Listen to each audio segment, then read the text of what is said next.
இதுவரை நான் பார்த்ததில்லை இதுபோல் வேறோர் ஆலயத்தை. இதுவரை நான் பார்த்ததில்லை இதுபோல் வேறோர் ஆலயத்தை. இந்திரன் சாபம் தீர்ந்த இடம். கோளறு திருப்பதிகம் என்று தலைப்படுத்தி நல்ல முறையிலே ஒரு விளையாட்ட வருகை தந்திருக்கின்ற நல்லாசிரியர், தமிழக அரசினுடைய பல்வேறு விருதுகளை பெற்ற ஜி கிஷோர் அவர்கள் கோளறு திருப்பதிகம் என்று தலைப்படுத்தி இங்கே நம் முன்னால் விளையாட்ட இருக்கின்றார்கள். அவர் பேச அன்புடன் அழைக்கின்றோம்.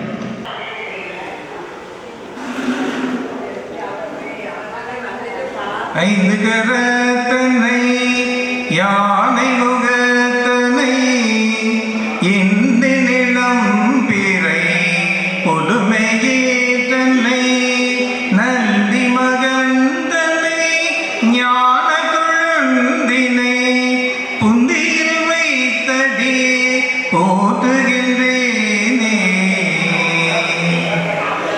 உலகெல்லாம் நிலமுலாவிய நீர்மலிவேணியன் அழகில் ஜோதியன் அம்பலத்தாடுவான் மலசிலம்படி வாழ்த்தி வணங்குவான். அவனர்களாலே அவன் தாழ் வணங்கி எனதுரை துவங்குகின்றேன். முன்னதாக சுசீந்திரம் தானுமாலை பெருமாள் திருக்கோயில் நிர்வாகத்தார் அவர்களுக்கும், என்னை இங்கே பேச அழைத்த திருவாளர் ஆறுமுகம் பிள்ளை அவர்களுக்கும், மற்றும் இங்கு செய்யுமிடத்து கேட்க காத்திருக்கக்கூடிய அன்பர்களுக்கும்,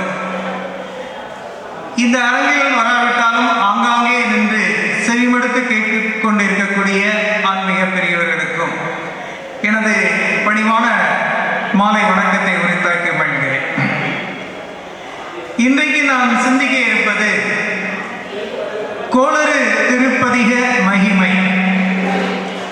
கோள் அரு பதிகம், அதாவது கோள்களால் நவ கிரகங்களால் ஏற்படக்கூடிய தோஷங்களை, இன்னல்களை, துன்பங்களை அற்றுப்போகும்படியாக, இந்த பாதிப்புகள் எல்லாம் நீங்கும்படியாக பாடிய பதிகம்தான் கோளறு திருப்பதிகம். இதனை பாடி அருளியவர் திருஞான சம்பந்தமூர்த்தி அவர்கள். திருஞான சம்பந்தர் ஒரு தெய்வீக அவதாரம். தஞ்சை மாவட்டம் சீர்காழியிலே சிவபாத ஹிருதய மற்றும் அவர்தம் மனைவி பகவதி அம்மாள் ஆகியோருக்கு மகனாக பிறந்தவர். இவர்கள் சிவபெருமானிடம் வேண்டி பெற்ற தவ பயனாலே அவருக்கு ஒரு தெய்வீக குழந்தை பிறந்தது. அந்த குழந்தைக்கு தான் சம்பந்தர் என்ற பெயர் வழங்கப்பட்டது. சம்பந்தருக்கு ஒரு 3 வயது இருக்கும். அப்போது அவருடைய தந்தை சீர்காழி குளக்கரையிலே நீராட சென்றார். அப்போது சம்பந்தரும் நானும் வருவேன் என்று அடம்பிடிக்க, சரி வா என்று அந்த 3 வயது குழந்தையை அழைத்துக் கொண்டு சிவபாத ஹிருதயர் சீர்காழி குளக்கரைக்கு சென்று நீராட சென்றார். குழந்தையை குளக்கரையிலே இருத்திவிட்டு சிறிது நேரம் மந்திர உச்சாரணங்களை மேற்கொண்டு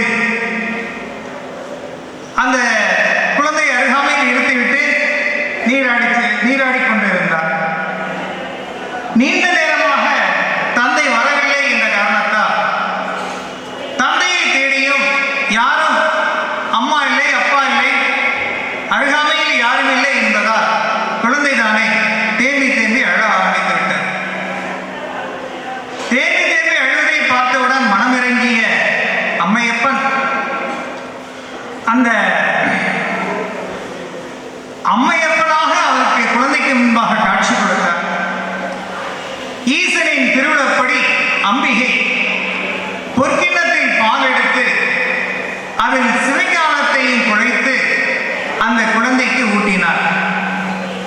3 வயதில் அம்பிகையால் ஞானப்பால் ஊட்டப்பட்ட அந்த சம்பந்தர் அன்று முதல் ஞான சம்பந்தர் ஆனார்.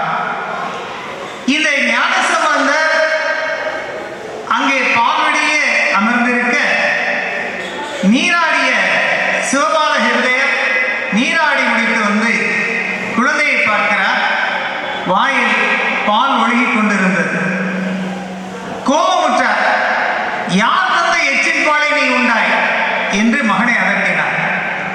அப்போது அந்த ஞான சம்பந்தர் தன்னுடைய பிஞ்சு கைகளால் அந்த தோணியப்பர் கோயில் கோபுரத்தின் உச்சியை பார்த்து கை காண்பித்து, அந்த அம்மையப்பன் தான் இங்கு வந்து எனக்கு பாலாவது ஊட்டினார் என்று கை காண்பித்தார்.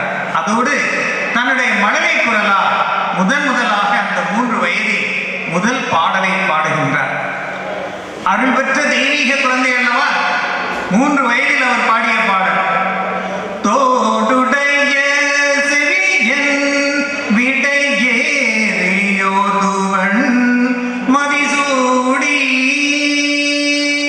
தோடுடைய செவியன் விடையேறியோதுவன் மதிசூடி. காடுடைய சுடலை பொடிமூசியன் காடுடைய சுடலை பொடிமூசியன் முள்ளங்கவர்கள்வன்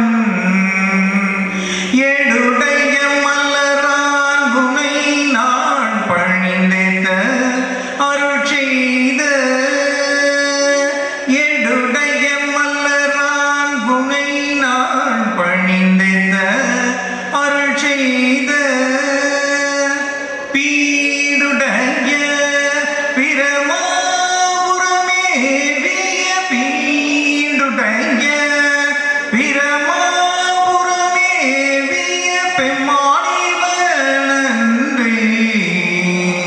தோடுடைய செவியன் விடையேறியோ துவன் மதிசூடி என்று பாடி தனக்கு பாலமது தந்தவர் அந்த பரமேஸ்வரனும் அம்பிகையும் தான் என்று தன்னுடைய மழலை குரலால் எடுத்துரைத்த அகமகிழ்ந்த அந்த சிவபாத ஹிருதயர் அன்று முதல் தனது குழந்தையை தன் தோள் மீது அமர்த்தி சிவாலயம் தோறும் சென்று திருப்பதிகம் பாடி பரவசப்பட்டுக் கொண்டிருந்தார்கள். அப்படி ஒரு சமயம் வேதாரண்யம் திருமலைக்காட்டை அடைந்தார்.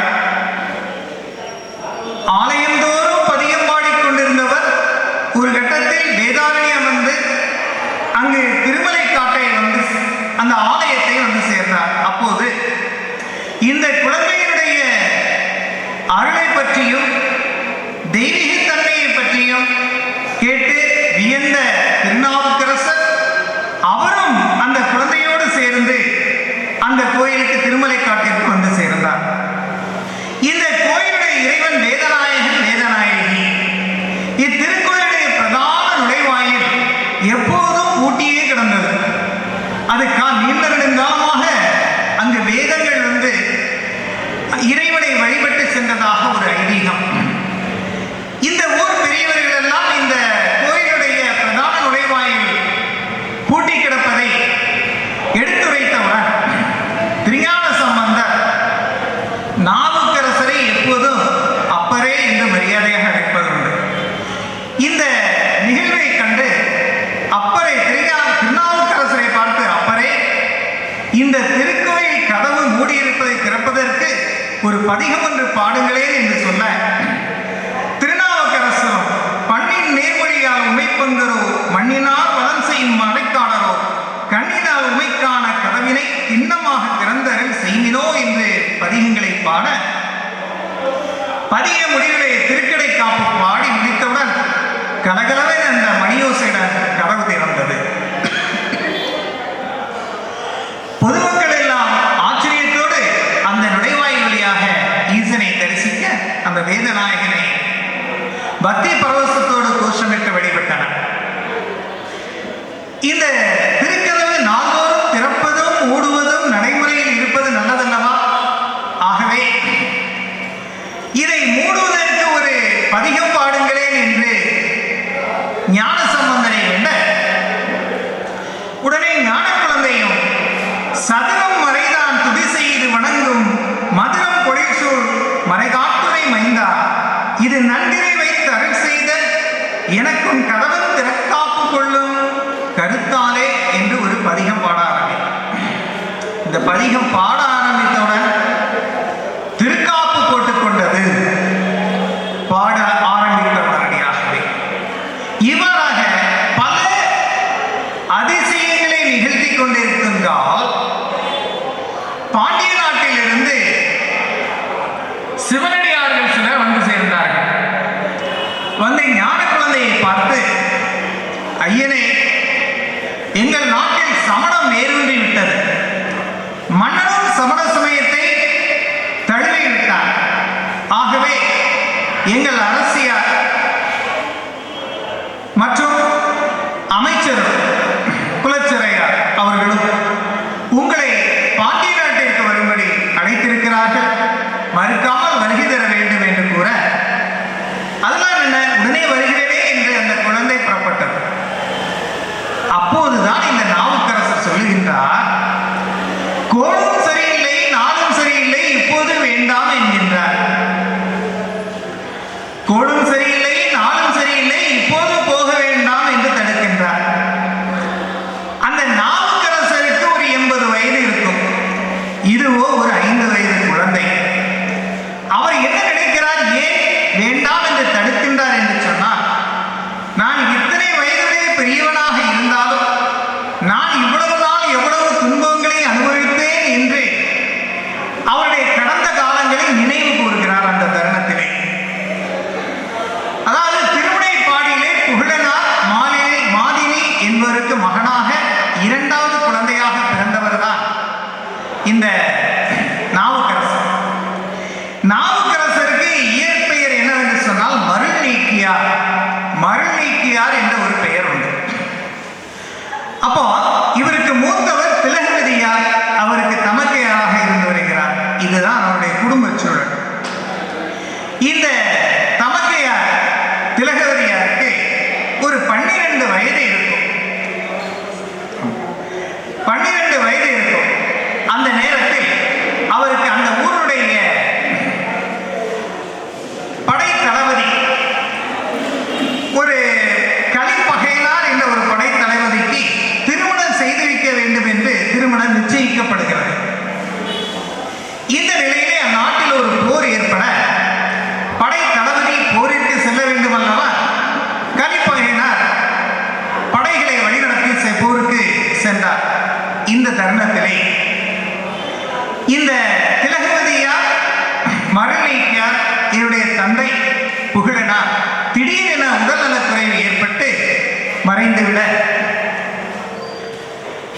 கணவன் இறந்து விட்டானே என்று அந்த காலத்தில் உடன்கட்டை ஏறுகின்ற ஒரு பழக்கம் இருந்தது. உடனடியாக அவர் நம் மனைவி மாதினியும் உடன்கட்டை ஏறிவிடுகிறார். இப்போது திலகவதியாரும் மருளீக்கியாரும் தனித்து விடப்படுகிறார்கள். ஆயினும் சிவவேதியர் ஓரளவு வசதி இருந்ததுனால சிவ தொண்டாற்றி கொண்டிருக்கின்ற தருணத்தில் இந்த திலகவதியாருக்கு நிச்சயிக்கப்பட்ட கலிப்பகையினால் அந்த போரிலே வீரமரணம் அடைந்து விடுகிறார்.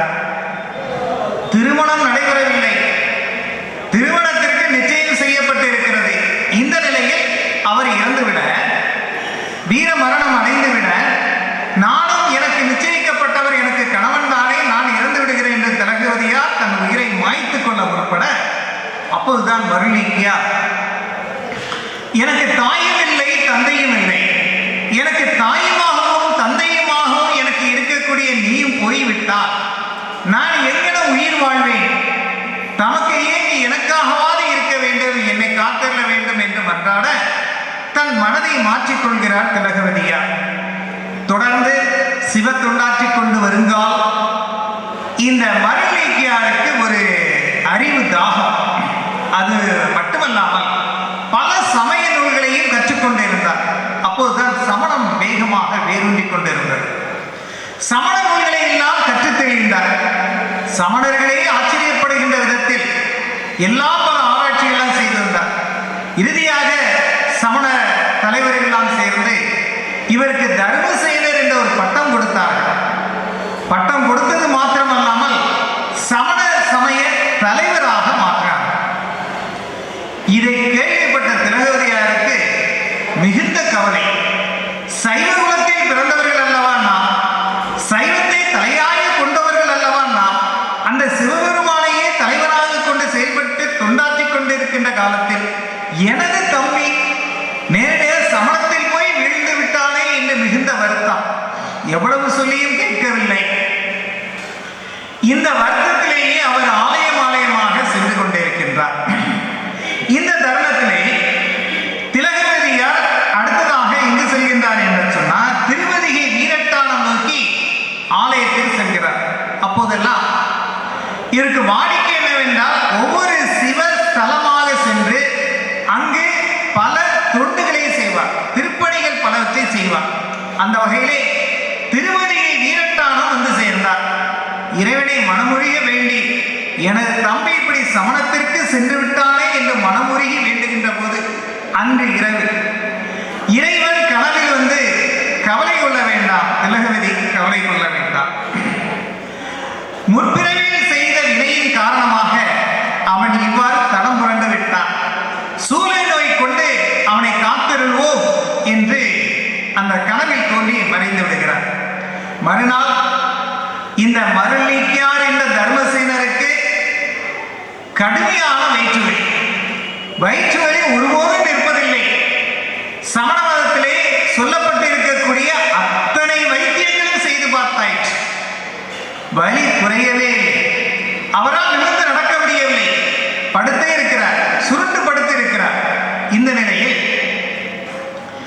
எது செய்தாலும் வணங்கவில்லை, அதிகரித்துக் கொண்டிருக்கின்ற போதுதான் ஒரு குழந்தைக்கு உடல் நலமில்லை என்று சொன்னால் யாரை சிந்திக்கும்?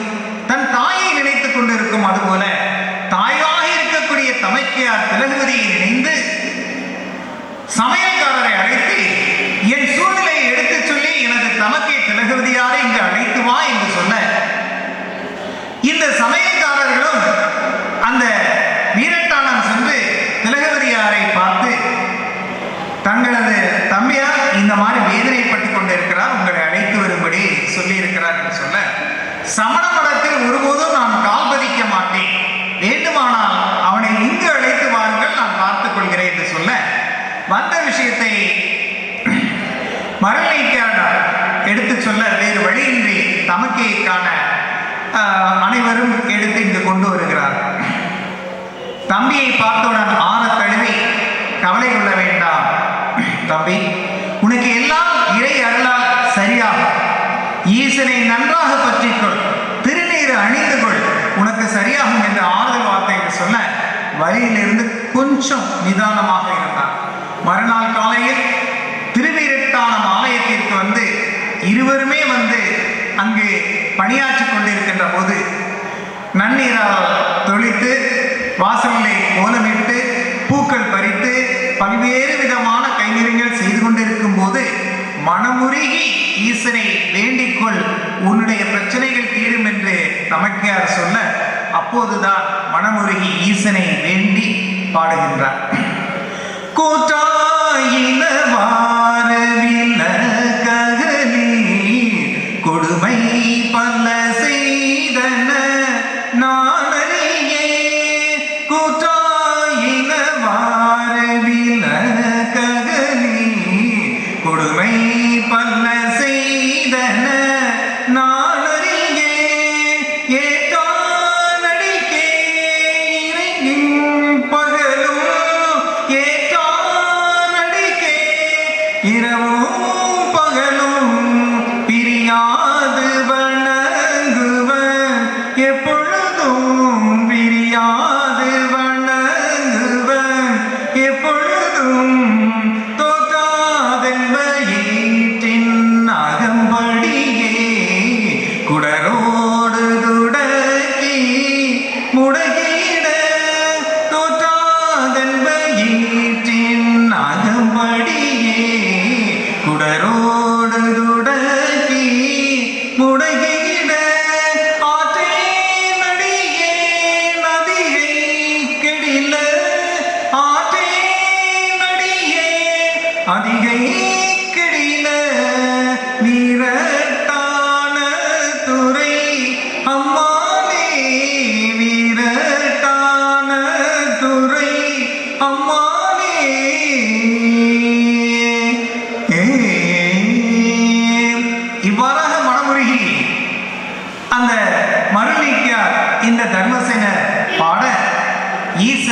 அப்படியே மனமிறங்கி இந்த பதிகம் என்பது 10 பாடல் கொண்ட ஒரு தொகுப்பு.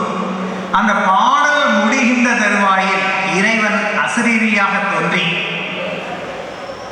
மருள்நீக்கியாரே, அருந்தமிழால் அழகான பாக்களை பாடி என்னை மகிழ்வித்தாய். ஆகவே இன்று முதல் நீ நாவுக்கரசர் என்ற பெயரோடு அறியப்படுவாய் என்று கூறி, இதோடு உனது சூளை நோயும் தீரும் என்று அசரீரியாக வந்து கூறினார்.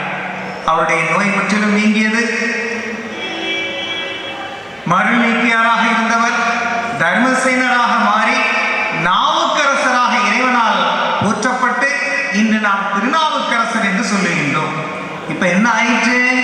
சமண மதத்திலிருந்து முழுமையாக தன்னை சைவ மதத்திற்கு மாற்றிவிட்டார். சமணர்கள் விடுவார்களா? நேர பல்லவ மன்னரிடம் எடுத்துரைக்கிறார்கள், நம் நாட்டிற்கு மிகப்பெரிய தீங்கு, இவனை அழித்தே ஆக வேண்டும். அப்படியா? என்ன செய்யலாம்? சுண்ணாம்பு காலவாயிலிட்டு இவனை நீக்கிவிட வேண்டும். அப்போதுதான் மற்றவர்களுக்கு இது ஒரு பாடமாக அமையும் என்று அனைவரும் எடுத்துரைக்க, சரி அவ்வாறே ஆகட்டும் என்று மன்னன் ஆணையிட நாவுக்கரசரை பிடித்து சுண்ணாம்பு காலவாயில் அடைக்கிறார். சுண்ணாம்பு காலவாய் என்று சொன்னால் நமது இப்போதெல்லாம் வீட்டில் மாடியில் வந்து அந்த தரவோடு பாவிக்கின்ற போது நம்ம செங்கல் கப்பியோடு சுண்ணாம்பும் சேர்த்து பரப்புவார். அந்த சுண்ணாம்பை நீட்டுவதற்கு சிப்பிகளை கொண்டு வந்து தண்ணீரை ஊற்றியவுடன் ஆவி பறக்க அது கொதிக்கும். முடிவில் நல்ல வெண்மையான சுண்ணாம்பாக காட்சியளிக்கும். முன்பெல்லாம் இந்த சிமெண்ட் வருவதற்கு முன்பெல்லாம் இந்த சுண்ணாம்பை பயன்படுத்தியே அனைத்து கட்டிடங்களும் கட்டப்பட்டது. அப்ப அதற்காக ஒரு நீண்ட பெரிய அறையில் சுண்ணாம்பை நீற்றுவார்கள். அதுதான் சுண்ணாம்பு காலவாய். எந்த இடத்திலும் நமக்கு என்ன இருக்காது, இந்த வாழைப்பழங்கள்லாம் வாழைத்தார்கள்லாம் படுக்க வைக்கிற மாதிரி சுற்றிலும் ஜன்னல் இல்லாத ஒரு அறையில் சுண்ணாம்பை நீற்றுவார். இதுதான் சுண்ணாம்பு காலவாய். அதுல கொண்டு அடைத்தால் அவருடைய எலும்பு கூட மிஞ்சாது பஸ்மமாகிவிடும். இந்த தண்டனை அவருக்கு வழங்கப்பட்டது. இவரும் ஒருவர், இவர் இறைவனையே உள்ளே தன் மனதிலே இருத்தியவர். இவர் சித்தம் முழுவதும் சிவனையே சிந்தித்துக் கொண்டிருக்கக்கூடியவர். உள்ளே இருந்து சிவனே சிவனே சிவனே என்று சிவனை நினைத்துக் கொண்டிருக்கிறார். அழகாக பதிகம் பாடிக்கொண்டிருக்கிறார். 7 நாட்கள் ஓடிற்று. 7ஆவது நாள் இவனை எலும்பாவது இருக்குமா என்று சமணர்கள் ஓடி வந்து பார்க்க அவர் அழகான ஒரு பாடலை பாடிக்கொண்டிருக்கிறார். மாசில் வீணையும் மாலை மதியமும் வீசுதென்றலும் விகிழவேலிலோ மூசு வண்டரை பொய்யும் போன்றதே ஈசன் எந்தை இணையடி நிழலே. எந்த சூழ்நிலையில எந்த மாதிரி பாடலை பாடுகின்றார் பாருங்க. மூசு வண்டரை, அதாவது அவர் சூழ்நிலையெல்லாம் இளவேநீர் காலத்தில் வீசுகின்ற தென்றல் போல அந்த இடத்துல எல்லாம் இருக்கின்றதா? அந்த இறைவன் திருநாமத்தை சிந்திக்கின்ற போது அந்த சூழ்நிலை. ஆனால் அவர் இருந்த சூழ்நிலை அந்த வெப்பமும் அதுல பஸ்மமாகக்கூடிய சூழ்நிலையிலும் தான் இருந்து வந்தார். சோ இந்த சுண்ணாம்பு காலமாய் திருநாவுக்கரசரை ஒன்றுமே செய்யவில்லை. மன்னனிடம் முறையிடுகிறார். இவன் சமண சமயத்தை நன்றாக கற்றவன் அல்லவா? ஆகவே சமண மந்திரங்களை ஏதோலாம் சொல்லிவிட்டு இவன் தன்னை காப்பாற்றிக் கொண்டான். இவனை விட்டுவிடக் கூடாது. இவனுக்கு விஷம் கலந்த சோறு கொடுத்து இவனை கொன்றுவிட வேண்டும் என்று சொல்ல, அப்படியே ஆகட்டும் என்று மன்னன் சொல்ல, உடனடியாக அமிர்தத்திலே அன்னமுதத்திலே விஷம் கலந்து அவருக்கு கொடுக்கப்படுகிறது. அந்த ஆழகால விஷத்தையே உண்டவன் அல்லவா ஈசன். அந்த ஈசனுடைய அடியாருக்கு இந்த விஷம் எல்லாமே என்ன செய்யும்? நன்றாக அந்த அமுதை உண்டு பதிகங்களை பாடுகின்றார். இவரால் அந்த விஷம் ஒண்ணுமே செய்ய முடியவில்லை. ஈசன் திரு அருளால். இப்போது பார்க்கிறார்கள், சமணத்தில் பல மந்திரங்கள் இருக்கின்றன. அதையெல்லாம் நன்றாக உச்சரித்தே இவன் உயிர் பிழைத்திருக்கிறான். இவனை விடக்கூடாது. என்ன செய்யலாம்? மதம் கொண்ட யானையினால் இவனுடைய தலையை இடற செய்ய வேண்டும் அப்படின்னு சொல்ல, அப்படியே ஆகட்டும் என்று பல்லவ மன்னன் ஆணையிட ஒரு குழி வெட்டப்பட்டு தலை மட்டும் வெளியே தெரிகின்ற அளவுக்கு மண்ணால் மூடப்படுகிறார்கள். மதம் கொண்ட யானை அங்கிருந்து அவிழ்த்து விடப்படுகிறது. அந்த யானை வீதியதோறும் சமணர்களுடைய வீட்டு முற்றங்கள் கூரைகள் எல்லாம் பீத்து எரிந்து கொண்டு வேகமாக வருகிறது. ஆக்ரோஷமாக ஆக்ரோஷமாக வந்த யானை இவருடைய தலையை இடறிவிடும் என்று கருதுகின்ற நேரத்தில் இந்த திருநாவுக்கரசரை பார்த்த மாத்திரத்திலே மண்டியிட்டு அமர்ந்து அடங்கி போயிற்று இந்த யானை. அப்போது விடவில்லை, யானையை மயக்குகின்ற மந்திரத்தை அவன் படித்திருக்கிறான் என்று சொல்லி, சரி என்னதான் செய்ய வேண்டும் இவனை என்று மன்னவன் இறுதியாக கேட்கிறான். கல்லிலே கயறால் இவனை கட்டி நடுக்கடலை தூக்கி வீசிவிட வேண்டும் என்று சொல்ல, சரி செய்து விடுங்கள் என்று ஆணையிட கல்லில் திருநாவுக்கரசரை கயிறு மூலமாக கட்டி நடுக்கடலில் வீசப்படுகிறார். இப்போ பாடுகிறார். ஈசனை மனதில் தியானித்துக் கொண்டு சொற்றுனை வேதியன் ஜோதிவானவன் புற்றுனை தீர்ந்தடே பொருந்த கை தொழ கற்றுனை பூட்டியோ கடலை பாய்ச்சினோ நற்றுணையாவது நமச்சிவாயவே. அருமையாக பாடலை பாட அந்த கருங்கலானது தெப்பமாக மிதக்கின்றது. பின்னர் இவர் திருப்பாவை புலியூருக்கு அருகே கரை ஒதுங்குகின்றார். பின்னர் அங்கிருந்து மீண்டும் திருவதிகை வருகின்ற போது பல்லவ மன்னன் அவருடைய மந்திரி சபைகளோடு நேராக வந்து அவருடைய காலை விழுந்து அவரும் சைவ மதத்தை தழுவியதாக கூறுவதுண்டு. இவ்வாறாக நமக்கே இவ்வளவு பெரிய பிரச்சனைகளை கொடுத்திருக்கிறார்களே, இதை இந்த பிஞ்சு குழந்தை எவ்வாறு தாங்கும்? இந்த குழந்தையை இப்போது அனுப்புவது தகுமா, முறையாகுமா? ஆகவே நாளும் சரியில்லை, கோளும் சரியில்லை, இப்போது போக வேண்டாம் என்று தடுக்கின்றார். ஆனால் ஞான சம்பந்தரோ, நான் பெரியவரை மறுத்து பேசுவதாக தாங்கள் நினைக்க வேண்டாம், ஆனால் நம் போன்ற சிவனடியார்களுக்கு யாராலும் எதுவும் செய்துவிட முடியாது, நாளும் ஒன்றும் செய்யாது, கோளும் ஒன்றும் செய்யாது என்று கூற, அவர் யோசித்துக் கொண்டிருக்கின்ற ஒரு வகையிலும் அது சரிதான், இருந்தாலும் குழந்தையாயிற்றே என்று நினைத்துக் கொண்டிருக்க, இதே மாதிரிதான், அதாவது இறைவனை சித்தம் முழுவதும் சிந்தித்திருக்கக்கூடியவர்களுக்கு கண்டல் அலங்காரத்தில் இது போன்ற ஒரு பாடல் ஒன்று வரும். என்னன்னா, அருணகிரிநாதர் பாடுவார்.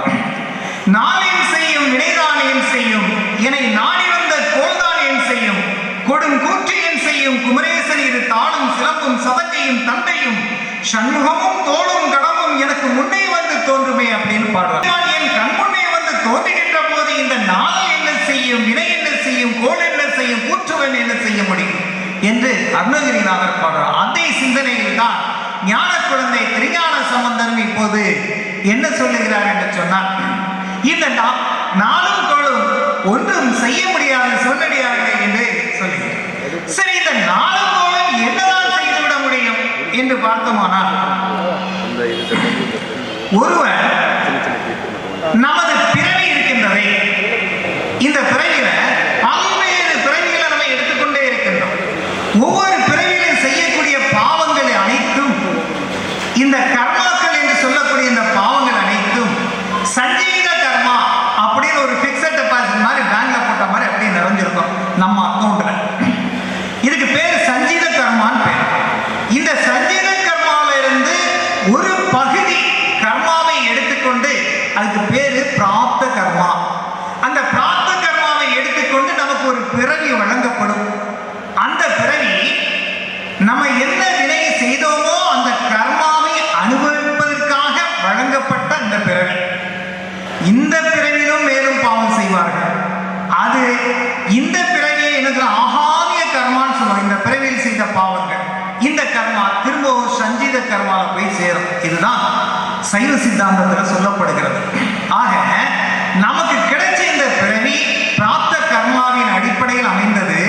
இதுல என்னென்ன நாம் அனுபவிக்க வேண்டுமோ அதை கட்டாயமாக நாம் அனுபவித்தே ஆக வேண்டும். இதை அனுபவிப்பதற்காக தான் இந்த கோள்கள் நியமிக்கப்பட்டிருக்கிறார், நவகோள்கள். இந்த நவகோள்கள் என்பது சூரியன், சந்திரன், புதன், வெள்ளி, செவ்வாய், குரு, சனி, ராகு, கேது. இந்த நவ கிரகங்கள் தான் நம்மை ஆட்டி படைக்கும். எந்தெந்த காலத்துல எதை எதை கொடுக்க வேண்டும், எந்தெந்த காலத்துல எதை எடுக்க வேண்டும், இதையெல்லாம் அவர்கள் மிகச்சரியாக வழங்குவார்கள். உதாரணமா இன்னும் தெளிவா சொல்ல போனா, ஒரு முனிவர், என்ன முனிவர்னா காலம முனிவர் அப்படின்னு ஒரு முனிவர் இருந்து வந்தார் ஒரு காலத்துல. அவர் முக்காலமும் உணர்ந்தவர். நடந்தது என்ன, நடப்பது என்ன, எதிர்காலத்தில் என்ன நடக்கும், இதெல்லாம் நன்கு உணர்ந்த, முக்காலமும் உணர்ந்த ஒரு முனிவர். இவரை தேடி பல முனிவர்களும் மன்னர்களும் பெரியவர்கள் எல்லாரும் கேட்பதுண்டு. அப்ப வானியல் சாஸ்திரத்தில் அவர் நிபுணர். அப்படி இருக்கின்ற போது ஒரு சமயத்தில் ஒரு பெரியவர் முனிவர் ரிஷி ஒருத்தர் வருகிறார். அவரை நன்றாக பேசி சிரித்துவிட்டு, அது சரி, எல்லோருக்கும் எதிர்காலத்தை கணித்து சொல்கிறீர்களே, உங்களுடைய எதிர்காலத்தை பற்றி என்றைக்காவது சிந்தித்தது உண்டா அப்படின்னு கேட்டார். அப்போதுதான் ஒரு கணம் யோசிக்கின்றார். உங்களுடைய எதிர்காலத்தில் என்னெல்லாம் நடக்கப் போகிறது என்று உங்களுக்கு தெரியுமா அப்படின்னு கேட்கிறார். அப்போ ஒரு கணம் சிந்திக்கிறார். அந்த நேரத்தில் அவர் மறைந்து விடுகிறார். அவர்தான் காலதேவன். எச்சரிக்கை செய்து கொண்டு செல்கிறார். இவர் பார்க்கிறார், ஒரு பயங்கரமான மனக்குழப்பத்தில் இவருடைய கணக்கை கணிக்க முடியவில்லை எதிர்காலத்தை. இறுதியாக இந்தியமலை அடிவாரத்தில் சென்று கடுமையான தவம் புரிகின்ற காலத்தில் இவருக்கு தென்படுகிறது, தன்னுடைய எதிர்காலத்தில் மிகப்பெரிய தொழுநோய் நாம் பாதிக்கப்படுகிறோம் என்று. தொழுநோயால் நாம் பாதிக்கப்பட போகிறோமா என்ற அஞ்சை இதிலிருந்து விடுதலை பெறுவதற்காக நவகிரகங்களை நோக்கி மிகுந்த கடும் தவம் மீண்டும் செய்ய ஆரம்பிக்கிறார். கடுமையாக பல ஆண்டுகள் செய்த தவ பயனால் நவகிரகங்கள் அவருக்கு முன்பாக தோன்றி, தாங்கள் செய்த தவத்தினால் நாங்கள் வெச்சுகின்றோம், மகிழ்ந்தோம், என்ன வர வேண்டும் என்று கேட்க, எனக்கு எதிர்காலத்தில் தொழுநோய் வரப்போகிறதாமே, அதிலிருந்து என்னை காப்பாற்ற வேண்டும் என்று. அதெல்லாம் என்ன, காப்பாற்றுகிறோம், உமக்கு தொழுநோய் பீடிக்காது என்று நவகிரகங்கள் மகிழ்ச்சியோடு வணங்கி அவரை விடைபெற்று செல்கிறார் காலம முனிவர். இப்ப பிரச்சனை எங்க போச்சுன்னா நவகிரகங்களுக்கு வந்துருச்சு. பிரம்மா கூப்பிடுறார் நவகிரகங்களை. அது சரி, தாங்களுடைய கடமையிலிருந்து நீங்கள் தவறிவிட்டீர்கள் தெரியுமா? ஒருவனுக்கு இதை செய்ய வேண்டும், இவன் இந்த கர்மாவை அனுபவிக்க வேண்டும் என்ற நியதி இருக்கின்ற போது, அந்த நியதியை மீறி அந்த தொழுநோயிலிருந்து அவரை காப்பாற்றிவிட்டீர்களே, இது நீங்கள் செய்த கடமையிலிருந்து தவறியதாக இல்லையா? கடமையிலிருந்து தவறிய காரணத்தினால் காலம முனிவருக்கு எத்தனை காலம் தொழுநோய் பிடிக்குமோ அத்தனை காலம் உங்களுக்கும் அந்த தொழுநோய் பிடிக்கட்டும் என்று சாபப்படுகின்றார். இப்போது தன் தவறை உணர்ந்த நவகிரகங்கள் அப்படியே அவர் காலில் விழுந்து மன்றாடி கெஞ்சி கண்ணீர் மல்க வேண்டி நிற்கின்றார், இந்த சாப மோச்சனம் தாருங்கள் என்று. அப்போதுதான் வடபிறங்கி, சரி, இந்த திருமங்கலக்குடி என்ற ஊரிலே பிராணநாதரும் மங்களநாயகியும் அனுபவித்துக் கொண்டிருக்கிறார்கள். அங்கு சென்று 12 வாரங்கள் கடும் தவம் மேற்கொண்டார். அவரை வழிபட்டு கடும் தவம் மேற்கொண்டார். வாரத்திற்கு ஒரு முறை சூரியன் உதயமாகி 7 நாள்களுக்குள் கொஞ்சம் போல ஒரு அன்னம் சாப்பிட்டு விட்டு, வாரம் ஒரு முறை கொஞ்சமா ஒரு உருண்டை சாப்பிட்டு விட்டு 12 வாரங்கள் தவம் இருந்தால் அந்த இறைவன் மாற்றியமைப்பார் அப்படின்னு சொல்ல, இந்த நவகிரகங்களுக்கும் அகத்தியர் வழிகாட்ட நாயகரை வழிபட்டு இவர்கள் அந்த கடுமையான தவத்தை மேற்கொள்கிறார். 12 வாரங்கள் கடந்தாயிற்று. கடைசியா இறைவன் காட்சி கொடுக்கிறார். நீங்கள் உங்கள் நீதியிலிருந்து மீறி கடமையை செய்ய தவறியதற்காக தொழுநோயால் பிடிக்கப்பட்டீர்கள்.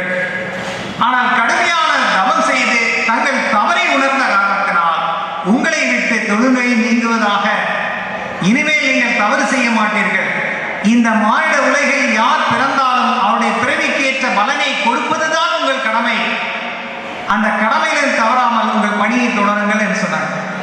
இதெல்லாம் எதுக்காக சொல்லப்படுதுன்னா, மனித பிறவியை பிறந்த அனைவருக்குமே பிறக்கின்ற போதே இன்னென்ன கர்மாவை நீ அனுபவிக்க வேண்டும் என்பது விதி. அதை மிகச்சரியாக அமைத்துக் கொடுப்பவர்கள் தான் இந்த நவகிரகங்கள். இதைத்தான் சொல்றோம். எந்த ஜோசியத்தை போனாலும் சரி, சூரிய தசை 6 வருடம், சந்திர தசை 10 வருடம், செவ்வாய் தசை 7 வருடம், புதன் தசை 17 வருடம், குரு தசை 16 வருடம், சுக்கிர தசை 20 வருடம், சனி தசை 19 வருடம், ராகு தசை 18 வருடம், கேது தசை 7 வருடம், ஆக மொத்தம் 120 வருடங்கள் இந்த நவகிரகங்கள் நம்மை ஆட்சி செய்யும். அந்த காலத்துல எல்லாம் ஒருடைய ஆயுட்காலம் இந்த 120 ஆண்டு காலம் வாழ்ந்தவர்கள் தான் 1000 பிறை கண்ட உத்தமர்கள் அப்படின்னு சொல்லுவாங்க. ஆனா இன்னைக்கு 40-50 வயதை கடப்பதே மிக சிரமமாக இருக்கிறது. ஏனென்று சொன்னால் நம்ம அந்த ஃபாஸ்ட் ஃபுட் கலாச்சாரத்தில் வாழ்ந்து கொண்டு இருப்பதால் மிக ஃபாஸ்டாக நாம் சென்று கொண்டு இருக்கின்றோம். ஆக இந்த நவகிரகங்கள் என்ன செய்யுங்கிறத தெரிஞ்சுக்கிறதுக்காகத்தான் அந்த கதைகள்லாம் சொன்னேன். இது ஒரு புறம் இருக்க,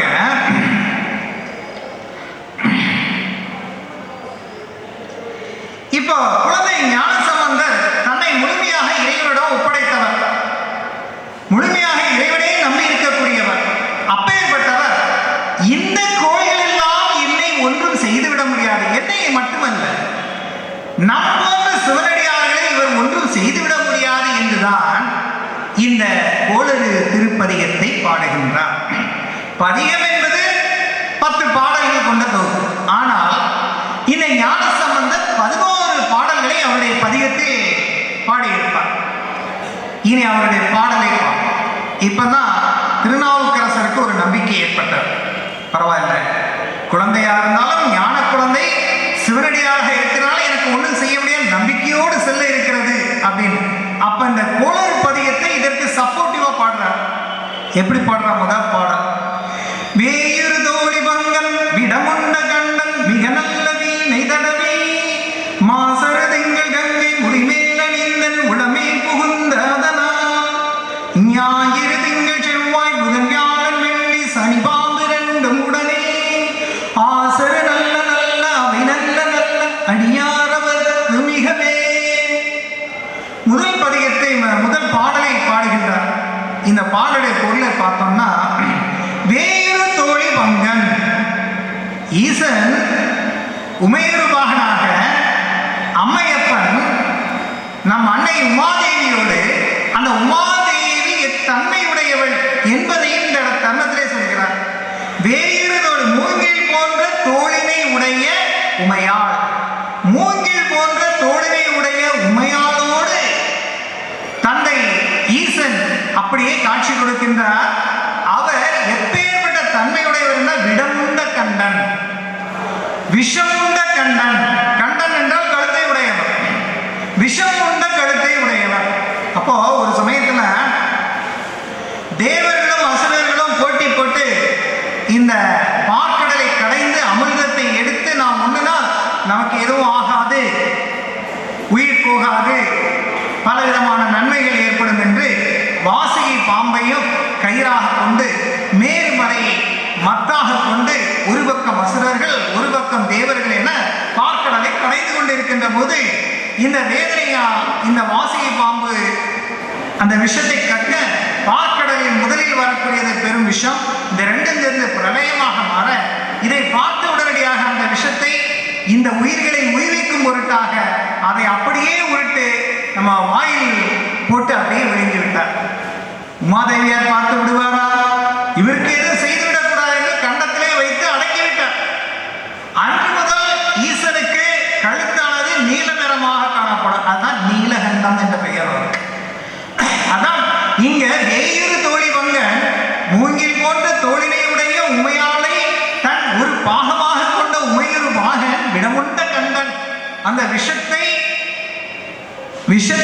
அழகான விஷத்தை உண்ட கழுத்தை உடையவன், மிக நல்ல வீணை தடவி நல்ல இசைக்கக்கூடியது, அந்த வீணை மூலமாக இசைத்துக் கொண்டிருக்கக்கூடிய எம்பிரான் மாசரு திங்கள் கங்கை, மாசரு திங்கள் எந்த குற்றமும் இல்லாத களங்கம் இல்லாத அந்த பிறை சந்திரனையும் மாசரு திங்கள் கங்கை நதியையும் தன் முடிமேல் அணிந்து, தனது முடிமேல் அணிந்து என் உள்ளம் முழுவதும் நிறைந்திருக்கின்ற காரணத்தினால். அப்போ இந்த பாடல் 4 வரிகள் கொண்டது. ஒவ்வொரு பாடலும் 4 வரிகள் கொண்டது. அதுல முதல் 2 வரிகள் என்பது அந்த ஈஸ்வருடைய உருவத்தை வர்ணிப்பதாக அமைந்திருக்கும். திருவுருவத்தை எப்படிப்பட்ட தன்மையுடையவன் ஈசன் என்பதை வர்ணிப்பதாக அமைந்திருக்கும். 3வது வரி இந்த உலகத்தில் எதெல்லாம் தீமை பயக்கும் என்பதை குறிப்பிடும். 4வது வரி இந்த தீமை சிவனடி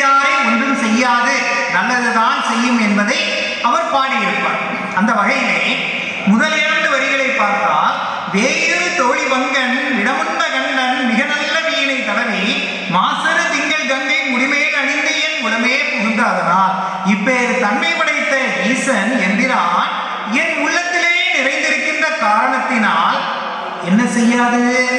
அந்த ஞாயிறு திங்கள் செவ்வாய், அதாவது சூரியன், சந்திரன், புதன், வெள்ளி, சுக்கிரன், குரு, சனி, அடுத்து பாம்பு 2. அது என்ன பாம்பு 2ன்னா ராகுவும் கேதுவும். இந்த நவகிரகங்கள்னால் ஏற்படக்கூடிய எந்தவித தோஷமும், எந்த விதமான இன்னலும், எந்த விதமான பாதிப்பும் நம் போன்ற அடியார்களுக்கு ஏற்படாது. அவை நல்லவையே செய்யும், அவை மிக மிக நல்லவையே நமக்கு செய்யும் என்கின்றார் ஞானசம்பந்தர். அப்போ கோள்களால் விதி பயன் இருந்தும் தீமைகளை நாம் அனுபவிக்க வேண்டும் என்ற விதி இருந்தாலும் சிவன் அருள் இருந்தால் நாம் சிவனையே சித்தம் முழுவதும் சிந்தித்துக் கொண்டு இருப்போமே. ஆனால் நமக்கு இந்த கோள்களினால் ஒரு காலத்தில் நமக்கு பாதிப்பில்லை என்பதை இந்த முதல் பாடலின் வாயிலாக அவர் விளக்குகின்றார். இந்த இடத்துல இன்னொரு விஷயத்தையும் நான் சொல்ல விரும்புகின்றேன். இப்போது கோள்கள் என்று நம்ம சூரியன் எங்க இருக்கிறது, இன்னைக்கு சேட்டலைட் மூலமா நமக்கு எல்லாத்தையுமே நம்ம பார்த்து கொண்டு இருக்கின்றோம். சூரியன் எப்படி இருக்கும், சந்திரன் எப்படி இருக்கும், பூமி எங்க இருக்கிறது, புதன் எங்க இருக்கிறது, வெள்ளி எங்க இருக்கிறது என்பதை எல்லாம் பார்த்தோம். செவ்வாய் சனி வரை பார்த்தோம். இந்த கடைசியாக ராகு கேது எங்கே இருக்கும், எந்த சேட்டலைட்லையும் பார்க்கல இதுவரைக்கும். ராகு எங்க இருக்கிறது, எப்படி இருக்கும், கேது எங்க இருக்கிறது, எப்படி இருக்கும். ஒருவேளை இந்த கடைசியா சொன்னாங்களே யுரேனஸ் நெப்டியூன், அந்த 2 கோள்களாக இருக்குமோ என்றால் அதற்கும் இதற்கும் சம்பந்தம் இல்லை. தகவலுக்காக சொல்லுகின்றேன். இந்த பூமி சூரியனை சுற்றி வருகின்ற ஒரு வட்டப்பாதை கற்பனை செய்து கொள்ளுங்கள். பூமி சூரியனை சுற்றி வருகின்ற ஒரு வட்டப்பாதை கற்பனை செய்து கொள்ளுங்கள். இந்த பூமியை சந்திரன் சுற்றி வருகிறது, அந்த வட்டப்பாதையை கற்பனை செய்து கொள்ளுங்கள். அப்போ பூமியை சுற்றி வரக்கூடிய வட்டப்பாதையை சந்திரன் சுற்றி வரக்கூடிய வட்டப்பாதை 2 புள்ளிகளில் வெட்டும், சந்திக்கும், 2 புள்ளிகளை சந்திக்கும். அந்த சந்திக்கின்ற அந்த 2 புள்ளிகள் தான் மிகச்சிறந்த ஒரு ஆற்றல் மையமாக இருக்கும். அதைத்தான் ராகு என்றும் கேது என்றும் நம்ம வானியல் சாஸ்திரமான சொல்லுகின்றது. அதை இவ்வளவு நாள் நம்ம பலரும் ராகு என்று ஒரு கிரகம் எங்கோ இருக்கிறது, அது கிரகம் அல்ல, அது ஆற்றல் புள்ளி என்பதை நாம் தெரிந்து வைத்திருக்க வேண்டும். எப்படி ஆயினும் அதற்கு என்று ஒரு தனி தன்மை உண்டு. அது அதனுடைய பார்வை எந்த கிரகத்தை பார்க்கிறதோ அந்த தன்மையை இது எடுத்துக்கொண்டு வழங்கும். இதெல்லாம் வானியல் சாஸ்திரமானது சொல்லிக் கொண்டிருக்கிறது. சரி, இவ்வாறு அச்சம் தரக்கூடிய அந்த கோள்களால் நமக்கு எந்த பாதிப்பும் இல்லை என்பதை முதல் பாடலிலே மிக அழகாக எடுத்திருக்கின்றார். 2வது பாடல் என்ன சொல்லுகிறது? கோளர திருப்பதிகத்திலே எம்போடு கொம்போடு ஆமை இவை மார்பில் அங்க இருதேறி ஏழையுடனே பொன்பொறி மத்த மாலை புனர்சூடி வந்தேன் உளமே புகுந்த அதனால் 9 1 7 18 6 உடனாய நாட்கள் அவைதாம் அன்போடு நல்ல நல்ல அவை நல்ல நல்ல அடியாரவர்க்கு மேவே. 2வது பாடல். எம்போடு கொம்போடு ஆமை இவை மார்பில் இணங்க. எம் ஈசன் எங்கே இருக்கிறார் என்றால் சுடலையிலே சுடுகாட்டிலே ஆடிக்கொண்டிருப்பவர். அந்த சுடுகாட்டிலே என்னெல்லாம் கிடைக்கும்? எலும்பு இருக்கும், கபாலம், மண்டை ஓடுகள் இருக்கும், அந்த கொம்புகள் காணப்படும், பன்றியுடைய கொம்புகள் காணப்படும், ஆமை ஓடுகள் காணப்படும். இவற்றையெல்லாம் தன் அணிகலன்களாக அணிந்திருக்கக்கூடிய ஈசன் அவருடைய மார்பிலே இறங்கிக் கொண்டிருக்கிறது மாலையாய். எம்போடு கொம்போடு ஆமை இவை மார்பிலங்க எருதேறி ஏழையுடனே. ஈசனுடைய வாகனம் எது? ரிஷப வாகனம். எருதேறி ரிஷப வாகனத்திலே ஏறி ஏழையுடனே, ஏழை என்றால் பெண். இங்கு எந்த பெண்ணுடன் அவர் வருகின்றார்? அன்னை உமையாளோடு வருகின்றார். அன்னை உமையாளோடு இவர் ரிஷப வாகனத்திலே வருகிறார். வருகின்ற போது அவருடைய மார்பிலே என்ன மாலை தொங்குகிறது என்று சொன்னால் எலும்பு, கபாலம், ஆமையோடு, பன்றி கொம்பு இவை எல்லாமே அந்த அவருடைய அணிகலனாக மார்பில் அணிந்து கொண்டு வருகிறார். இப்பேற்பட்ட ஈசன் என் உள்ளத்திலே குடியிருக்கின்ற காரணத்தினால், என் உளமே புகுந்த காரணத்தினால், என் உளமே புகுந்த காரணத்தினால் அடுத்து என்ன சொல்றார் பாருங்க. 9 1 7 18 6 உடனாய நாட்கள். கோள்களை பற்றி பேசியிருந்தார் முதல் பாடலில். இப்போது நாள்களை பற்றி பேசுகின்றார். இந்த நாள்கள் சொல்லும்போது நட்சத்திரங்கள், ஒவ்வொரு நாளும் ஒவ்வொரு நட்சத்திரம். இன்னைக்கு என்ன நட்சத்திரம், நேற்று என்ன நட்சத்திரம் என்பது நம்ம வீட்டில் பேசிக்கிடுவாங்க, தெரிஞ்சு வச்சிருப்போம். அஸ்வினி பரணி கார்த்திகையிலிருந்து ஆரம்பிச்சு ரேவதி வரை மொத்தம் 27 நட்சத்திரங்கள் உண்டு. இந்த 27 நட்சத்திரத்துல அந்த 9 அந்த 9வது நட்சத்திரமாக இருக்கக்கூடிய ஆயில்யம், 9 1 10 10வது இருக்கக்கூடிய நட்சத்திரம் மகம். அடுத்தது 7 9 7 9 7 கூட்டினா 16 16வது இருக்கக்கூடிய நட்சத்திரம் விஷாகம். இது கூட 18வது நட்சத்திரம் கேட்டை. அப்புறம் 18 6வது நட்சத்திரம் திருவாதிரை. ஆக இந்த 5 நட்சத்திரங்களை சொல்கிறார். ஆயில்யம், மகம், விஷாகம், கேட்டை, திருவாதிரை. இந்த நாட்கள்லாம் மோசமான நாட்கள் அப்படின்னு நம்முடைய ஐதீகம். இந்த நாட்கள்லாம் மோசமான நாட்கள் என்பது ஐதீகம். அதைத்தான் சொல்ற 9வது நட்சத்திரம், 1 9வது பிளஸ் 1 10வது நட்சத்திரம். அடுத்தது 7 9 7 கூட்டினா 16வது நட்சத்திரம். அடுத்தது 18வது நட்சத்திரம் 6வது நட்சத்திரம். ஆக ஆயில்யம், மகம், விஷாகம், கேட்டை, திருவாதிரை இந்த 5 நட்சத்திரங்களும் மட்டுமல்லாமல் உடனாய நாட்கள். அது என்ன உடனாய நாட்கள்னா அது இங்க நேரடியா சொல்லல. இந்த 5 நட்சத்திரங்களையும் நேரடியா சொன்னவர் அது கூட உடனாய நாட்கள்ல இன்னும் ஒரு 7 நட்சத்திரங்கள் உண்டு.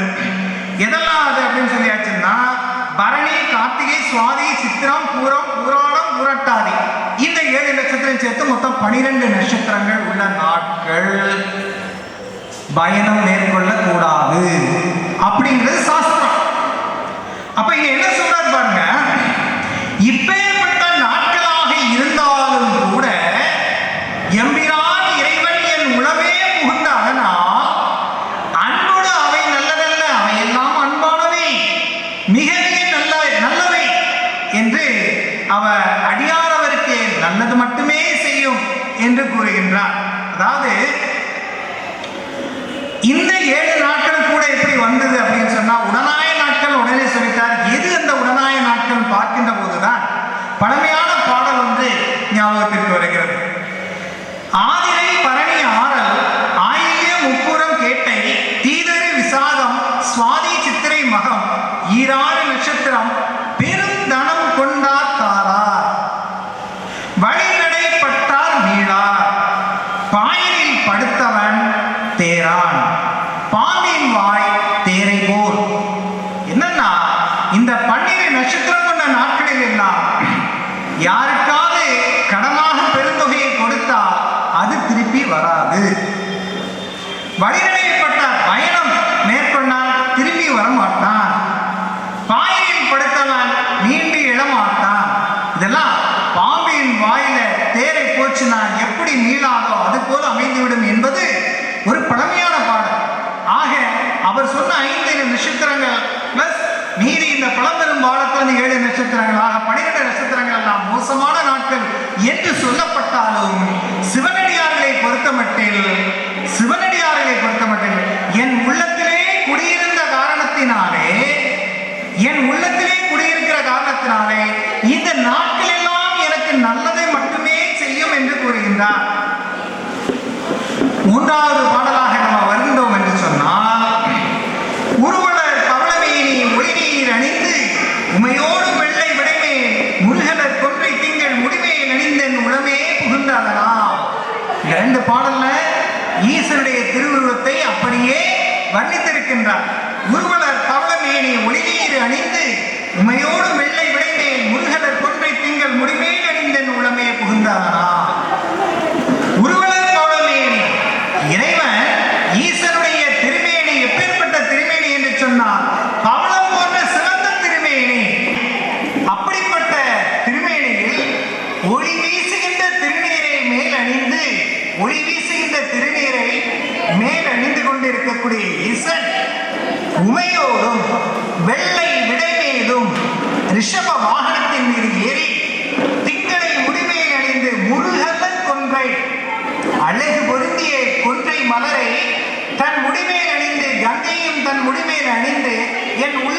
படைத்த இறைவன் என் உள்ளத்திலே புகுந்திருக்கின்ற காரணத்தினாலே இப்போது தீமை தரக்கூடியவர்களாக யாரை சொல்லுகின்றார்? 3வது வரியில திருமகள் கலையது ஊர்தி செயமாது பூமி திசை தெய்வம் ஆன பலவும் அருள்நிதி நல்ல நல்ல அவை நல்ல நல்ல அடியாரவர்க்கு மிகவே. லட்சுமி என்ன செய்வான்னா, நம்முடைய விதி பயன் கலைகளை ஊர்தியாக கொண்ட கலைமகளுடைய அருள் கிடைக்கவில்லை என்று சொன்னால், அதாவது தற்குறியாக ஞானசூரியமாகத்தான் இருக்க முடியும். செயமாறு துர்காதேவி வெற்றியை தரக்கூடிய துர்காதேவியுடைய அருள் கிடைக்கவில்லை என்று சொன்னால், வாழ்க்கை முழுவது தோல்வி தோல்வி தோல்வி தோல்வியில் துவண்டு கொண்டு இருக்க வேண்டும். இந்த பூமாரே அருள் செய்யவில்லை என்றால் தங்குவதற்கு ஒரு நல்ல இடம் இல்லாம கேர பிளாட்ஃபார்மா தான் இருக்க முடியும். இந்திரன் முதலான அசதிப்பாளர்களுடைய அருள் கிடைக்கவில்லை என்று சொன்னால் வாழ்க்கையே விரக்தியாகும். ஆக விதிப்படி அவன் வறுமையில் வாழ வேண்டும் என்றிருந்தால், கல்வியறிவே இல்லை என்று சொன்னால், தோல்வியை தொடர்ந்திருக்க வேண்டும் என்று விதி இருந்தால், சிவனடியார்களுக்கு சிவனையே சித்தமாக சிந்தித்திருக்கக்கூடியவர்களுக்கு இவர்கள் எல்லாம் லட்சுமி கடாட்சம் உண்டாகும், கல்வியறிவு கிடைக்கும், எங்கு தொட்டாலும் தொட்டதெல்லாம் தொடர்ந்து வெற்றி கிடைக்கும். ஆகவே சிவனடியாருக்கு இவர் நல்லது மட்டுமே செய்வார் என்று அவர் இந்த பாடலை குறிப்பிடுகின்றார்.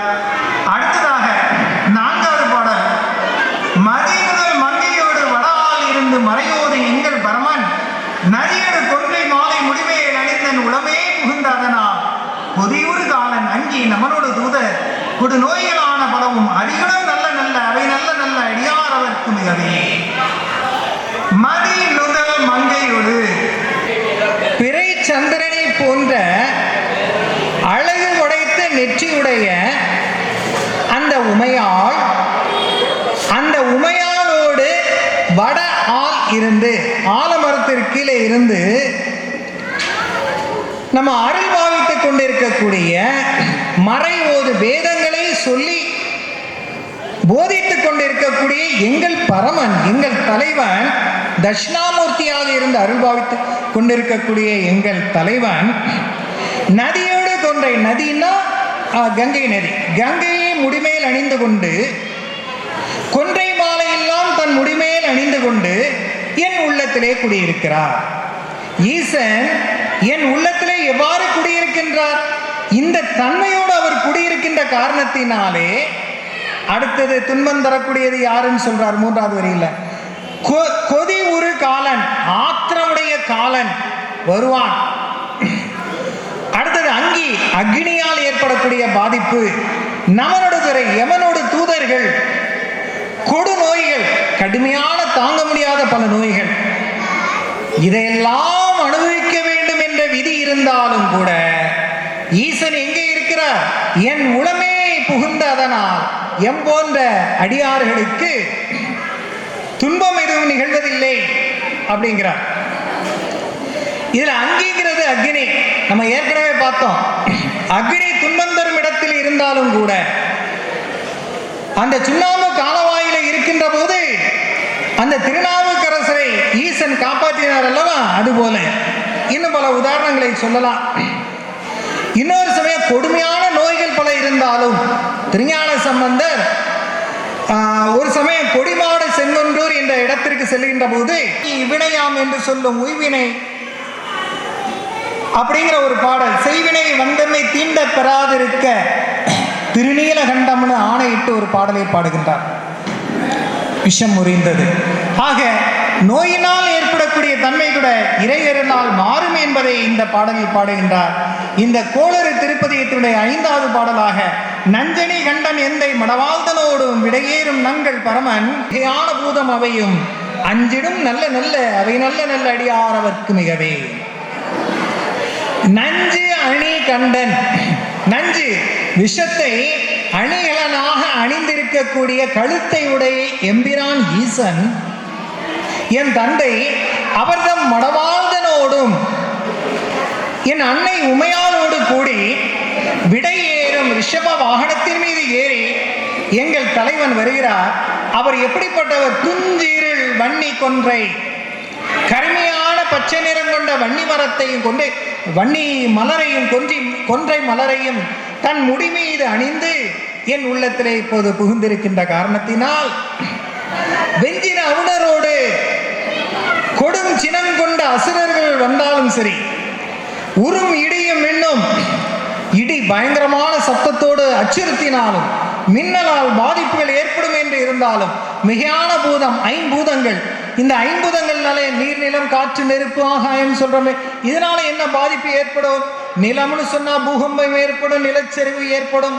நீருன்னு சொன்னா அடமழை பெய்யும், பெரும் வெள்ளம் ஏற்படும், சுனாமி ஏற்படலாம்.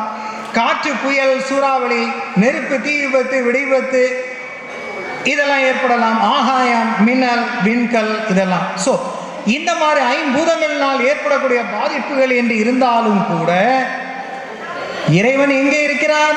நம் போன்ற அடியார்களுக்கு நம் உள்ளத்திலே குடிகொண்டிருக்கின்றார். அந்த உள்ளத்திலே குடிகொண்டிருக்கக்கூடிய இந்த சிவனடியார்களுக்கு இவைகள் எல்லாம் நல்லவை மட்டுமே செய்யும், மிக நல்லவை மட்டுமே செய்யும் என்று அவர் இப்பாடலிலே எடுத்துரைக்கிறார். அப்படியாக அடுத்த 6வது பாடலை எடுத்துக்கொண்டோமானால்,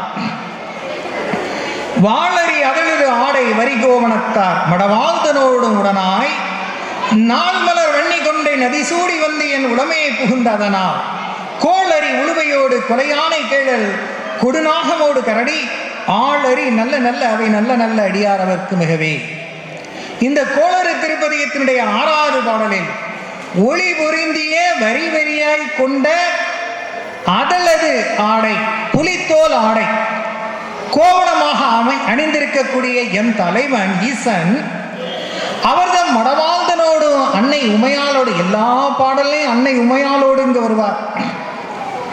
நாள் மலர் வன்னி கொன்றை, நாள் மலர் அன்று மலர்ந்த வன்னி மலரையும் கொன்றை மலரையும் தன் முடிமேல் சூடி நதி சூடி வந்து, நதி என்றால் கங்கை, கங்கை நதியையும் தலைமீது சூடி வந்து என் உள்ளத்திலே குடிபுகுந்த அதனால் என்ன செய்ய மாட்டாங்க? இப்போ 3வது வரியில் கோளரி கொல்லும் வலிய சிங்கம், அரி என்ன சிங்கம், உழுவையோடு புலி, கொலையானை, மதம் பிடித்த யானை. மதம் பிடித்த யானை முன்னால் நாம் நிற்க இயலுமா? கேளல், பன்றி, கொடு நாகமோடு பெரிய நாகம் படம் எடுத்து நம்மை நோக்கி வருகிறது என்றால் தப்ப முடியுமா? கரடி, இவை எல்லாமே ஆளறி நமக்கு பணியான் போல, நமக்கு அடிமை சாசனம் செய்தவர்களைப் போல நம்முடனே நட்பாக இவை அடியார்களுக்கு நல்லவையாக மாறும், நல்லதை மட்டுமே செய்யும் அப்படிங்கிறார்.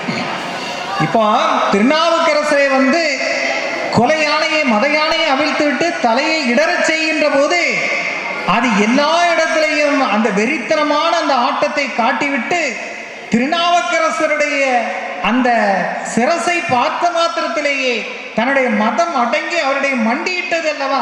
ஏனென்று சொன்னால் திருநாவுக்கரசருடைய உள்ளத்திலே சிவனுடைய அருள் இருந்ததினாலே.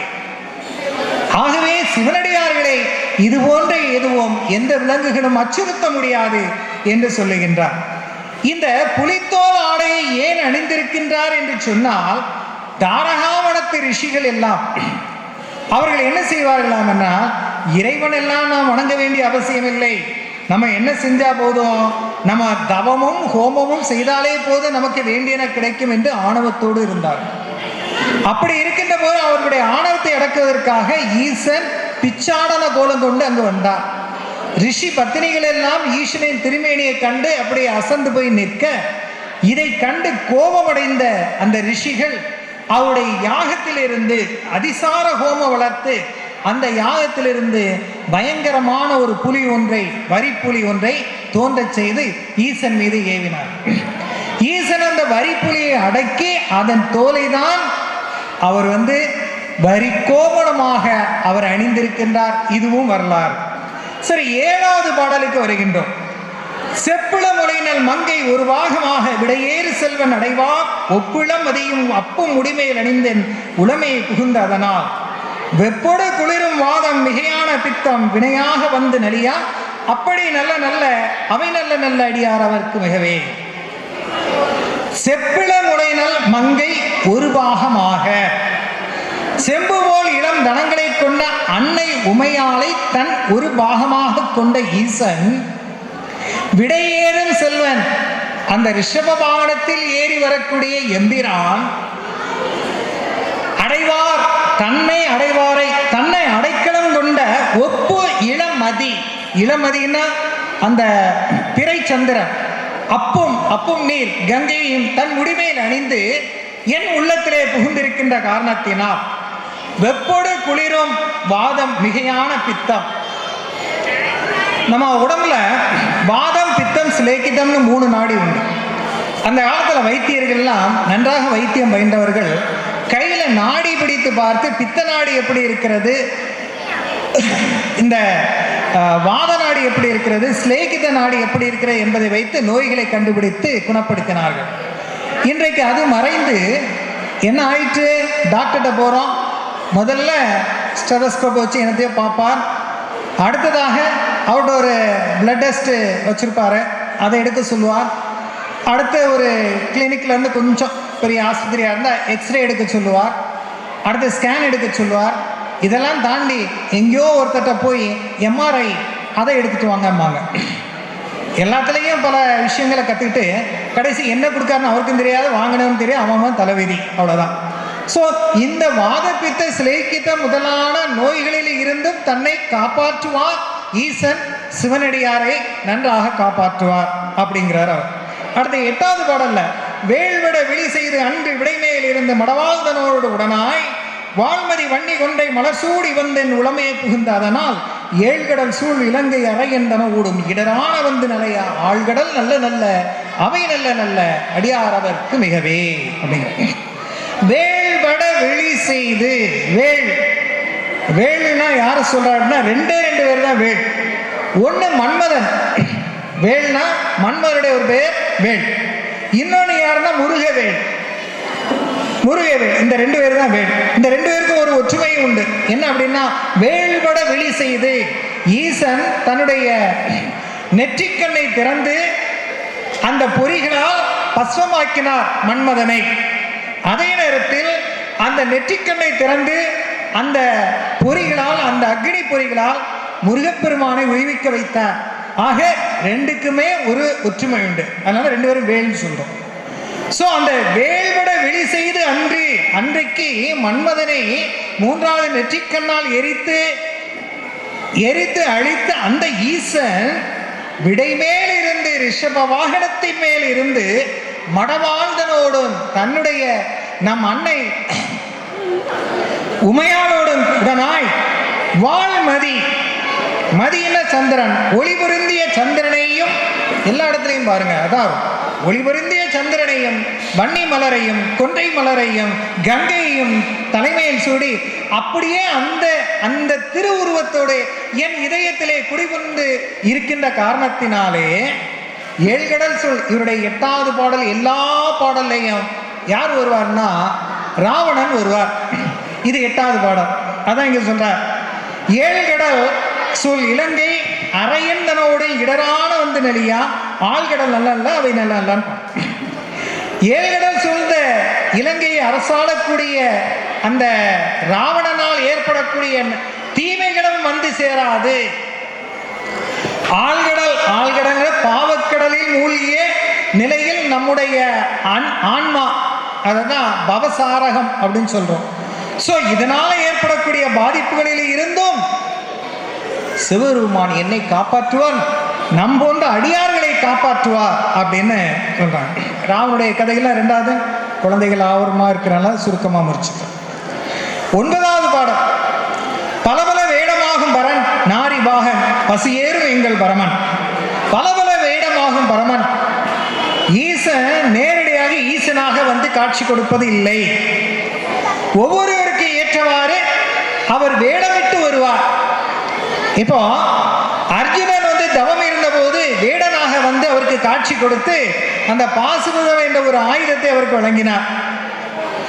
இப்படி பல பல வேடங்களில் வரக்கூடிய அந்த ஈசன் நாரி பாகன், மாதொரு பாகன், உமையொரு பாகன், பசு ஏறும் எங்கள் பரமன், வழக்கம் போல விடை ஏறும் எங்கள் பரமன், இதுல ரிஷப வாகனத்தில் ஏறி வரக்கூடிய எங்கள் பரமன் சலமகளோடு, சலமகள் என்ற கங்கை, அவரோடு என் முடிமையில் அணிந்து என் உள்ளத்திலே புகுந்திருக்கின்றார். அதனாலே மலர் விசையோனும் மாலும், இந்த 9வது பாட்டில் திருமாலை பற்றி சொல்வார். எல்லா பாடல்லையும் இங்கேயும் மலர் விசையோனும், தாமரை மலர் மீது அமர்ந்திருக்கக்கூடிய பிரம்மனும் மாலும் திருமாலும் மறையோடும் தேவர்களும் வருங்காலமான பலவும், என்னுடைய வருங்காலத்தில் இன்னும் அனுபவிக்க வேண்டும் என்ற விதி இருக்கிற தருணத்திலும் திருமாலுடைய அருள் வேண்டும், பிரம்மனுடைய அருள் வேண்டும். ஏற்கனவே சொன்னேன், கலைமகள் அடுத்த திருமகளுடைய அருள்ங்கிற மாதிரி இங்கேயும் அதே மாதிரி தான். திருமாலுடைய அருள் இருந்தால் தான் செல்வம்,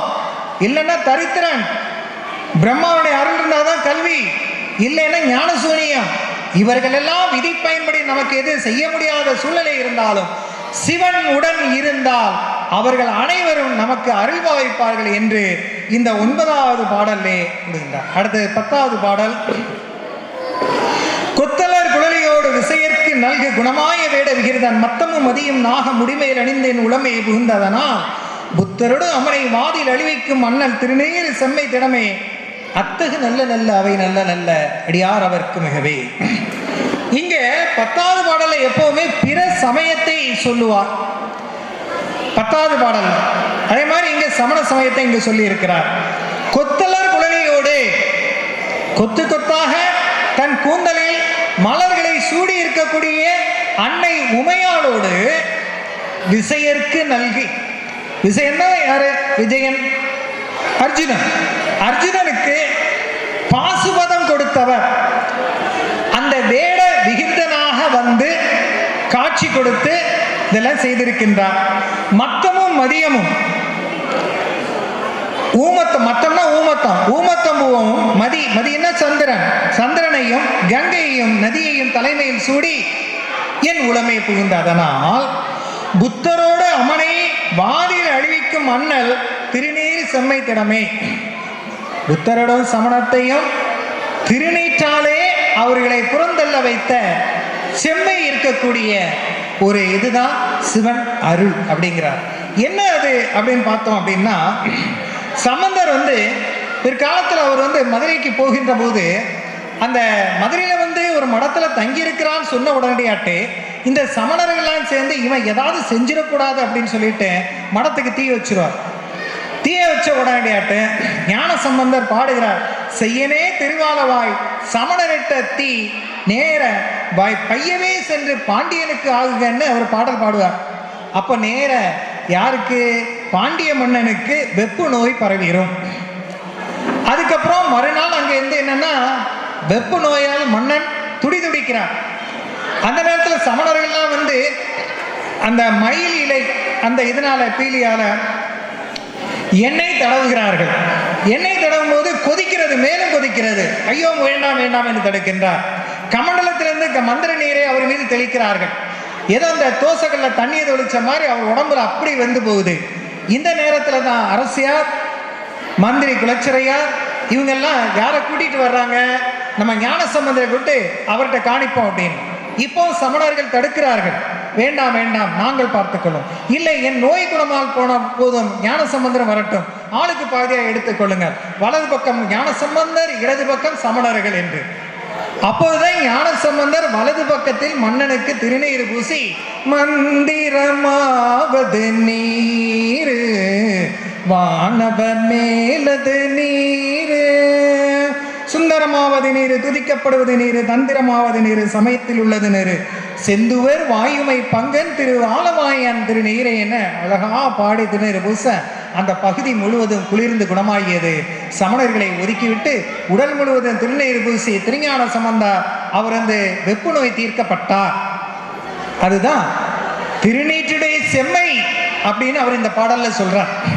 அப்புறம் இன்னும் நிறைய புனல்வாதம் அனல்வாதம்லாம் சொல்லி சமணர்களை தோற்கடித்த காலங்கள்லாம் உண்டு. அடுத்ததாக நான் இறுதியான பாடலுக்கு நான் வருகின்றேன். தேனமர் பொழில்கள் ஆலை விடை சென்னல் துண்ணி வளர் செம்பொன் எங்கும் திகழ நான்முகன் ஆதி ஆய பிரம்மாபுரத்து மறைஞான முடிவன் தான் ஒரு கோலும் நாளும் அடியாரை நெளியாத வண்ண முறைசை ஆன சொல் மாலை ஓதும் அடியார்கள் வானில் அரசு ஆழ்வர் ஆணை நமதே அப்படின்னு பாடுகிறார். 11வது பாடல்ல தம்மை பாடுவார். ஞானசம்பந்தர் தனது எல்லா பாடல்களையும் 11வது பாடல்ல தம்மை பற்றி பாடுவார். அந்த வகையில இதில் பாடுறார். தேனமர் பொழில்கொள் ஆலை.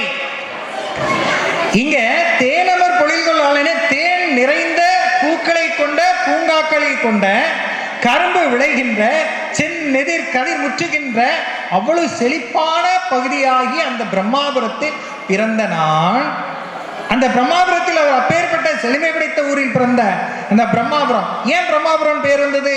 ஊழி காலத்தில் உலகமே அழிந்த போது மீண்டும் பிரம்மா வந்து இந்த பிரம்மாபுரத்தில் இருந்து தான் உயிர்களை படைத்தார் என்ற காரணம். அத்தகு பெருமை படைத்த ஊர், அதையும் அதில் சொல்றார். ஆக இங்கு நான் இந்த ஊரில் பிறந்து என்ன ஞானம் எல்லாம் பெற்ற அபரஞானம் பரஞானம் எல்லா ஞானம் பெற்ற நான் சொல்லுகின்றேன்.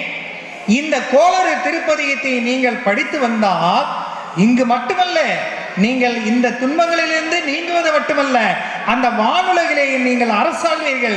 இதை நான் இறைவன் மீது ஆணையிட்டு சொல்லுகிறேன் என்று பாடி முடிக்கின்றார் திருஞான சம்பந்தர். அன்பர் பெருமக்களே, இந்த கோளறு திருப்பதிகத்துடைய மகிமை எப்பேற்பட்டது காலத்தின் அருமை கருதி சுருக்கமாக முடித்திருக்கின்றேன். இந்த கோளறு திருப்பதிகத்தை நமக்கு எப்போதெல்லாம் துன்பம் ஏற்படுகிறதோ அது மாத்திரமல்ல, துன்பம் வரும் வேளை மட்டுமல்லாமல் தினந்தோறும் நாம் பாடி வந்தால் இறைவன் திருஅருளால் இறைவன் திருநாமத்தை எடுத்துக்கொண்டு வந்த வாழ்வெல்லாம் வசந்தமாக இருப்போம் என்று சொல்லி வாய்ப்பிற்கு நன்றி பாராட்டி விடைபெறுகிறேன். நன்றி, வணக்கம். இதுகாரும் கோளறு திருப்பதிகம் என்ற ஒரு தலைப்பெடுத்து நம்முன் இங்கே உரையாற்றிய நல்லாசிரியர், தமிழக அரசின் பல்வேறு விருதுகளை பெற்ற இந்த மதிப்பிற்குரிய திரு ஜி கிஷோர் அவர்கள் நமது மண்ணினுடைய இந்த சுசீந்திரத்தினுடைய மாப்பிள்ளையும் ஆவார். அவர்களுக்கு இந்த நேரத்திலே எங்களுடைய நன்றியை தெரிவித்துக் கொண்டு திருமுறை பேரவையினுடைய சார்பில் இந்த கதநாடையை பொன்னாடையை போர்த்தி கௌரவிக்கின்றோம்.